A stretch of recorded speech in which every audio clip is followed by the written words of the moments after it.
Hello, viewers of UKSM. We're coming so close to the end of the last day, but don't be too sad because we do still have some fantastic runs coming up. One of those runs is going to be the return of Ozmourn for his second run of the day. It's going to be Superliminal Glitchless. But before I hand things over to Ozmourn, do please remember that everything we are doing today is to try and raise money for special effect. If you were here during the interlude? Yes, the interlude, is that correct?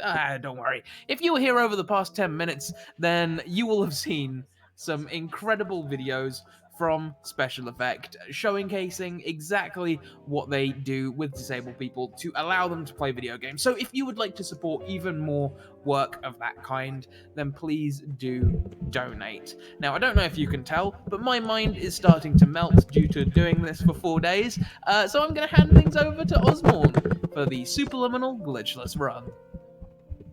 Oh, if you think your mind is melting, wait until you see this game.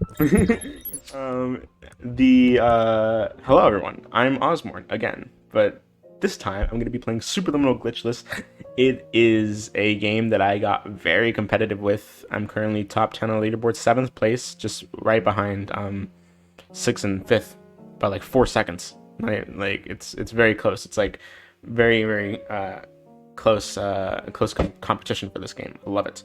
Glitchless is kind of like our main category. I highly recommend it. We have had a lot of new runners coming in, and I definitely think that if you are interested in speedrunning, like as a whole, you should come and play this game. It's a wonderful community. But with that, we're just going to... Oh, I accidentally pressed continue. Let's not do that. I don't want... Oh, close your eyes. We're gonna have spoilers for the levels. Okay. Oh, wrong button. All right. Main menu. Okay. We're going to select level, and we're going to start from the first level. We're not going to start time yet.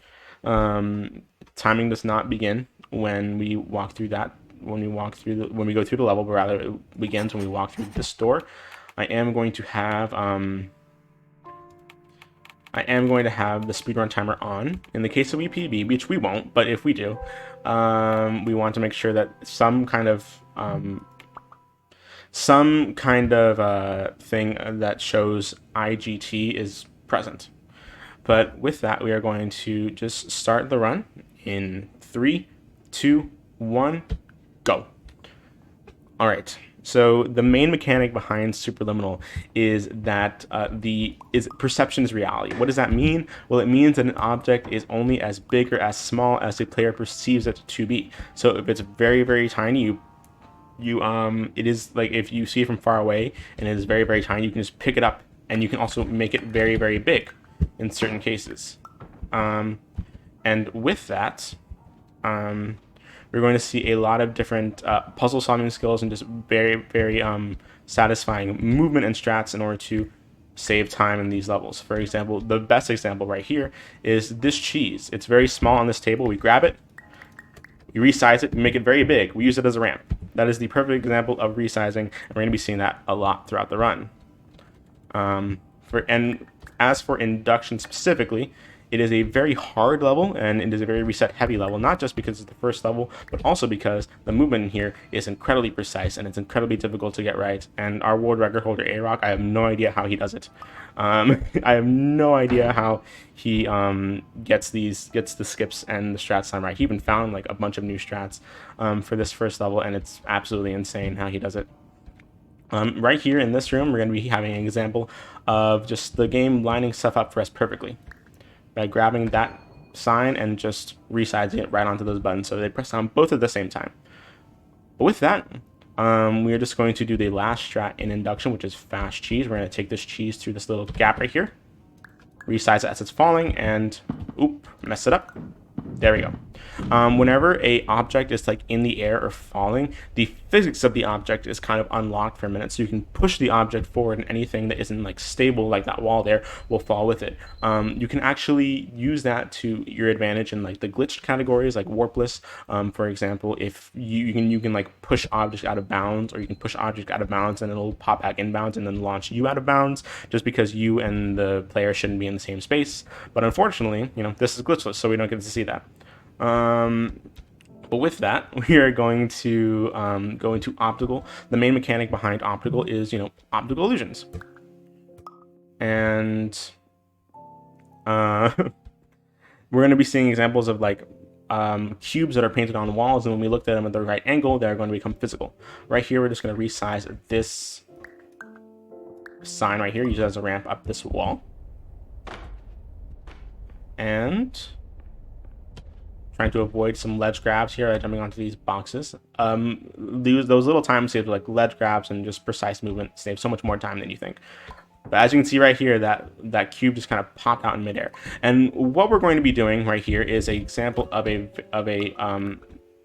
first unintended skip, where we're going to be doing a thing called jump resizing. What I did right there was, as I was in air, I just did like jump, click, click, and in that moment that I was in midair, I resized the objects in order to. Well, I don't think this is gonna work. You know what? I'm not gonna try this. Usually we can use the door as like a ramp up these stairs to save like a second or two, but I kind of messed up some of the movement of the door. It kind of like went toppling down in a direction that I didn't want it to, and so it's better safe than sorry to just not use it in that case. I didn't want to like mess up. I didn't want to like mess up some of the movement there, but with that. As I said, the jump resizing is like an unintended skip, and it was like the developers knew about it. The developers knew that jump resizing was a thing, that you can resize an object as you jump underneath you. But they originally were going to use it as a mechanic in the game, but they thought it'd be a bit too complicated for casual players. And so they just decided not to use it. And right there, we just grabbed the moon, as one does. And we're just going to come through this little exit right here. I did make the exit a bit too big. Depending on the portals that you walk through in this game that lead you to other areas of the map, depending on how big or how small the portal is, it's affecting how big or how small you as the player are. And the smaller you are, the slower you move. So it's very hard to get the right portal size down so that you don't make it too small though you can't go through it, and to make it you don't want to make it too big so where you're moving too slowly. But with that, we're going to go into cubism, and again, as the name implies, it's all about cubes. We're actually going to skip the first cube in this level, and it's also the only normal cube that we have. We can just skip that first cube by jumping on that pole right there. We're going to use this half cube in order to to jump onto this ledge. This cube isn't normal either. We're just gonna jump through this hole. There is a small little skip right here that we can do in order to avoid. Well, let me see if I can do it. I did it! Okay, I've actually never actually tried that in a run before, but I actually did it first try right there. It is a incredibly simple skip that saves less than half a second, but it just to avoid a ledge grab animation right there. But it's nice movement, so I did it before. But as you can see, sliding cubes. These cubes aren't normal either. We're going to jump up and use this ramp right here. Boom. As a ramp, and then this cube, it's normal, completely normal. Psych! No, it's not. It's going to explode. And we're just going to use a little, we're still going to use it normally, and just ledge grab up to this area right here. And timing the jump right here. Oh, I kind of messed up the timing of that jump. If you time the jump, you can jump and not lose any speed when you walk backwards, but we unfortunately did not get it right there. But yeah, that is the end of cubism. The majority of the levels are going to end in an elevator and start in that little hub area that we saw, or little lobby area. But yeah, that is cubism. This next level is called Blackout, and there's not a lot of skips that you can do in Blackout, but however, it is a very, very good level casually, because it works around the concept of perception reality, but in a different way. So the developers kind of made it so that this level has a horror feel to it, and I watch people play this game casually a lot on Twitch, when I just feel like seeing people play this game. And people, when they get to this level, are legitimately terrified because the game sets up this expectation of you will be jump scared, or something scary is going to happen in this level, when in reality it's only as scary as you perceive it to be, because some people try to take it lightheartedly and they're not as scared. And so it really works with that perception is reality kind of thing, where the level is only as scary as you think it is. It works in a different, it works in like a different way than the majority of the game does. Right here, there's a little bit of a speed tech that we do, where if you know what you're doing, you can just jump across here onto that bridge. There is a bridge you have to find with like the light that you use coming from the pit, but if you know where it is, you can just jump across it twice like that. Wonderful. Again, just like light matter, we're going to jump upstairs because your movement speed does decrease slightly when you walk upstairs. In this next room, after this cooler area, we're going to walk backwards in order to find this staircase right here. Going up the stairs, luckily we were able to get that like fast strat of going up the rail instead of the stairs itself. And this is called blind maze. So what I'm going to be doing is I'm going to be walking back right here. There's a maze of boxes behind me, and if you know what you're doing, you can actually go through it without a light source. Originally, you need to use a light source to get through it, but if you know what you're doing, like me, you don't need to. Who says you need to look at the level in order to solve it? You know, like you need to use one of these signs to originally solve that puzzle. But the way that I do that is when you go, I walk backwards into the maze, and if you have your quality settings turned all the way down, there is a tiny little horizontal line of light within that you can see when you're already in the maze, and you can use that to kind of like a reference point in order to move your character around. And with that, you can easily go through that maze. It's kind of like the simplest and in my opinion, it's fastest and in my opinion simplest way of doing it. I know a lot of runners starting out, including myself, they like counted their footsteps, they use different audio cues as well. I kind of use like a combination of audio and visual with that blind maze. A blind maze that isn't all that blind, yeah, exactly. And that is but yeah, that is Blackout. But right here, we're going to go into clone. And as the name implies, there is going to be more cloning aspects. You can clone a object up to 100 times, except for this first object. The first object and the only object in this level that you cannot clone. Kind of setting up your expectations. And then we're going to change the music just because we can. Smooth jazz. We love to see it. All right. But here, cloning. A very fun level among casual players because you can just infinitely clone something. Not infinitely. It does cap at 100. But if you get 100 clones, you can actually get an achievement called Why Are You Like This? Because, like, why are you like this? And second of all, we're going to try and make this a ramp. Ooh, that was clean. That was really clean. We kind of positioned that alarm clock, the second alarm clock, right, so that we can use it as a ramp up to that little ledge. That was very clean. Green apple room. We're just going to clone this green apple, and we're going to push it off the button. Red apple room. This room specifically, a lot of players overthink what the solution is supposed to be because they don't realize that the cloning mechanic itself is also based on perspective. And so they spend a lot of time wondering if they should do something with the fan, when in reality, all they have to do is that. They just have to clone one apple onto the green button, and that's it. But I've seen people spend like 2 hours on that level alone, and the solution is just so simple. But you can see here, we're gonna clone these signs here so that we can just keep on going without any ledge grabs. And that is essentially all of clone. We're just gonna cut some corners here. One thing that is very relevant in glitchless categories, especially this game, is that the run is essentially, 90% movement. That is not an exaggeration. Someone actually took the amount of time that it's just movement and decided to like calculate it in comparison with how much of the run is just like skips, and it's like 90% movement, but with that is clone. The fan does throw people off, right, Fabio? But with that, we're going to walk backwards, and this is Dollhouse. This is the hardest level in the game for the speedrun. It's something that a lot of runners label on their splits as hell, because of how hard it is to get down perfectly. And with that, we're going to go into the first little section, and the reason being is because it's very hard to resize the portals in this room, and And I'm going to explain that right here. So in this first dollhouse, we need to make this bigger, because you're not just resizing objects, you're going to be resizing the portals themselves. And based on the size of the portal you go through, it's going to also be the size of the player. So like right here, since I made the portal bigger, I am smaller and move a bit smaller, but I need to be this small in order to go through this door. And right here, we're going to do the most important skip of the run, radio skip. We love it.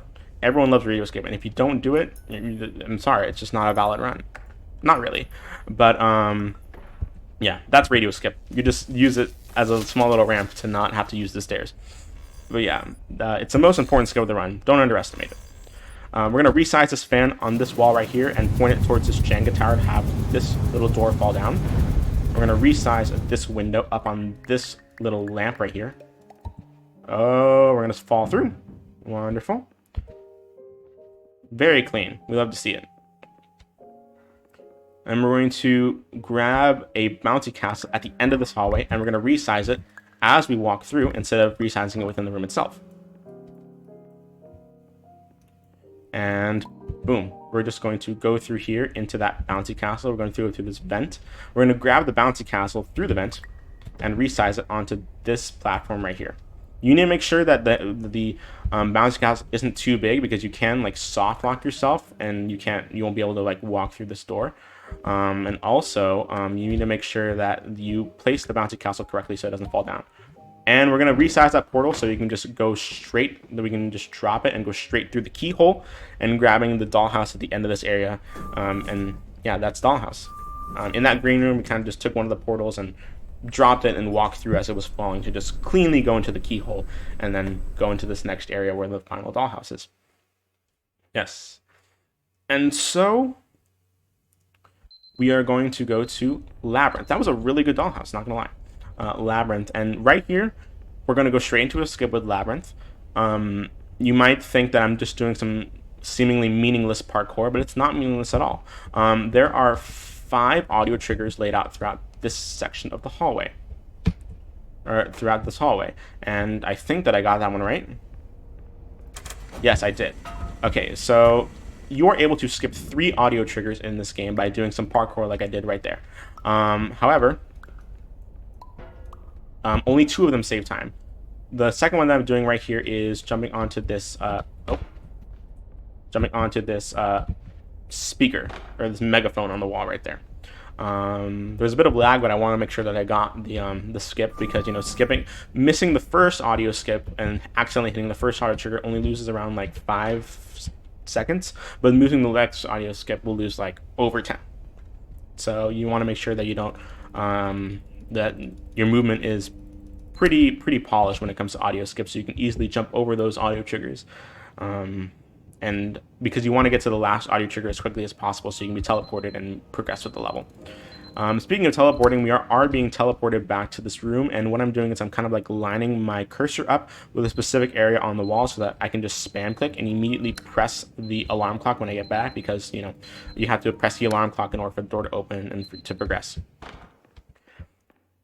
With that, we are going to do a frame perfect trick right here. Haha. Get it? Because we're walking perfectly through a frame. Get it? But okay. This next area with Labyrinth is a very trippy to a lot of new players, because it repeatedly messes with your expectations. Okay, quick grab with the door through this door frame right here.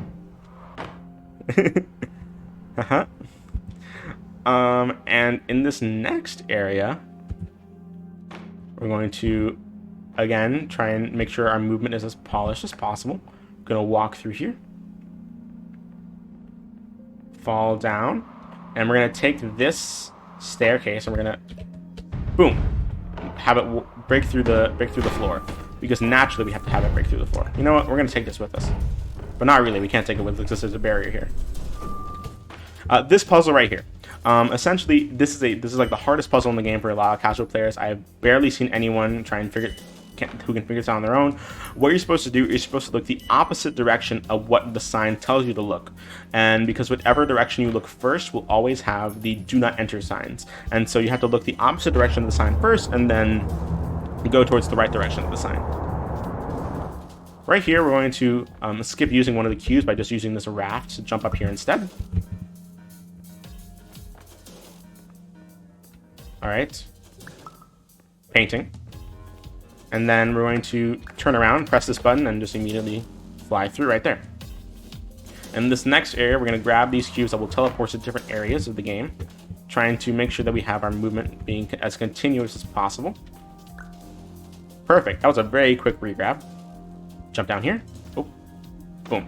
And right here, we're going to do elevator maze. A lot of people think that elevator maze is kind of random. But we do have a set path that we do to get to the end of the maze. It's just right, left, right. And with that, we are able to easily get to the end of the maze. But otherwise, you would have to get lost in the maze and try and find arrows that will lead you to the right spot. In this last area, we are in this parking lot. And what we do in this parking lot is we want to make sure that we hit the triggers on each side of the parking lot in order to turn the scenery into just walls. You don't actually have to be looking at the walls in order to trigger them. And if you trigger them correctly like that, the room will just appear and you can hit the alarm clock from very far away and go to white space, which is the last level of the game. Right here, we're going to try and create a paradox. Let's see if we can get the movement around right. Ooh, that's actually really nice. Okay, good paradox. That's really good. But yeah, we're creating a paradox right here. As the world falls around us, we are going to try and be as quickly as we can with this level. This level, it doesn't really have a lot of tricks until the very end. It's mainly just movement. But with that, mainly just movement and like walking.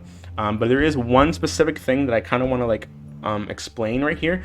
After that, there should be time for like one donation or two. If the host has any, or if the host just wants to say anything, but I do want to explain one thing specifically here. First off, as we walk through this next hallway, in the next area, we're going to reset the checkpoint. And the reason that we're going to reset the checkpoint is because for whatever reason, the portals in this area that lead you to the different parts of the level, they kind of like are messed up. Each portal is only supposed to lead you to size 1. However, if you go through this portal, you're not at size 1. You're at size 0.98, I believe it is. Someone in chat could probably correct me on that. However, if you are at you are at 0.98 size, and then when you walk through another portal in this game, you're at 0.99, and then the next portal size 1. Something, and then another portal size 1.1. And as you increase in size, 0.99. Okay, thank you. And as you increase in size, your character is slowly walking faster. And resetting the checkpoint, instead of being at size 0.99, you're at size 1. And the next portal will put you at size 1. Something, and then the next portal size 1.1, then 1.2, and then you can incrementally be bigger. And with that, a resetting checkpoint will just make you walk ever so slightly faster, but total it actually adds up to around 2 seconds. So that's like a free 2-second time save, because like going to the menu doesn't change anything at all. Because the timer stops when you go to the menu, so it's a free 2-second time save. I probably explained that a bit weirdly. I feel like someone in chat could probably explain it a bit cleaner than I could, but yeah, simply put, resetting the checkpoint will increase your speed, make you bigger. But anyone that wants a technical explanation behind it, there you go. But the host, if you want to say anything right now, you have a few seconds to just plug some stuff if you like, or if there's any donations.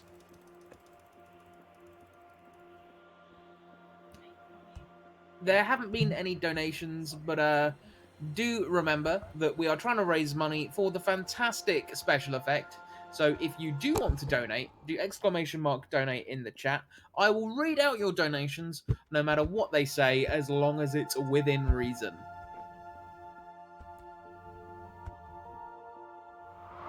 All right. Wonderful. Yes, get those donations in. It's a wonderful cause. But as we are going through here, as we are going through here into this final area, there is 2 last skips that we have in the very last section of the game. We're going to grab a chess piece from very far away and resize it as we walk through. And what we're going to be doing here is these tiles on the floor are only solid if there's a chess piece on them. Originally, you only have to use 2 chess pieces alternating between tiles, but if you are quick enough, you can actually jump and then move move the chess piece from one tile to the next as you are walking across. And that's a very precise set of movements all within quick succession in midair, because you need to do it all before you land. And right here we're going to be doing jump resizing again, like we did in optical, in order to get up to this section of the game right here, and a bit of a photosensitivity warning, because there's going to be some bright lights and some flashing images right here. But in that level, in that last section, we wanted to, there's a very specific way that I have it so I can fall down as quickly as possible and get right to the end of the door when I fall. But yeah, with that, we're going to fall through here, and we're just going to fall here for about 23 seconds. And if you look up, you're going to see it turn to 8 o'clock. At the end of this fall, there's going to be a loading screen. And at the end of that loading screen, I'm going to hit an alarm clock, and that's when time is going to be. So please get ready on time.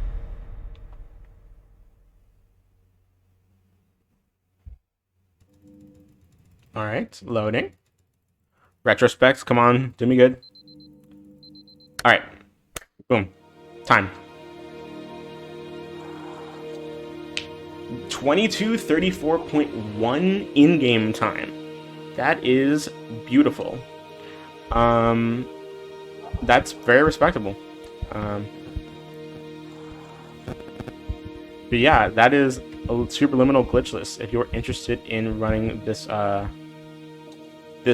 game, there's a lot of people here in chat from the Superliminal community. Absolutely amazing to see them here. I think that we have a wonderful community. We're very welcoming, and if you want to get your name on the leaderboard, you want to get into speedrunning just in general, and doesn't necessarily have to be, you know, this game specifically, but if you want to get into speedrunning like as a whole, this is a good game to start with. And if you're interested, I highly recommend this game. So yeah, it's very beginner friendly. And it doesn't matter if you already have the game on like console or anything like that. I know it's on Xbox Game Pass, so you can run it on Xbox, PlayStation. We have split leaderboards for console and for PC, and we have a bunch of different categories so people can try out, like warp lists, or if you want to torture yourself, you can do any %, or if you're a completionist, you can do all collectibles. So yeah, thank you so much. I'd like to shout out everyone in the Discord community. You can find us on speedrun.com. Just join the Discord through there. But yeah, I have been Ozmourn. Thank you so much to UKSM for having me, for playing Light Matter and Superliminal here on stream for you guys. I absolutely love showing these games off, and yeah, if I would be happy to be in future UKSM events if y'all could have me. But yeah, thank you so much, and shout outs to Linkameister, who's going to be up next with, I believe, correct me if I'm wrong, I believe he's running Lena's Inception left next. Is that right?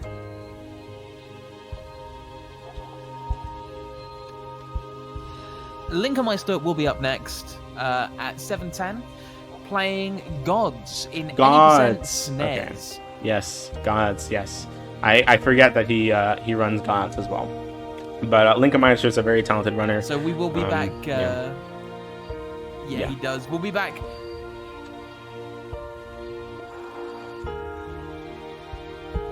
Yeah, we'll be back at 7:10 in about 7 minutes. In the meanwhile, we'll be going to intermission once again. I'm going to be throwing up a bunch of videos from Special Effect themselves, so you can get a good glimpse of what they actually do for the disabled people that they help. Please stick around to watch those, because there are some truly inspiring stories that might just give you enough of a push to donate if you want. We'll be back very soon with Linkameister. All right.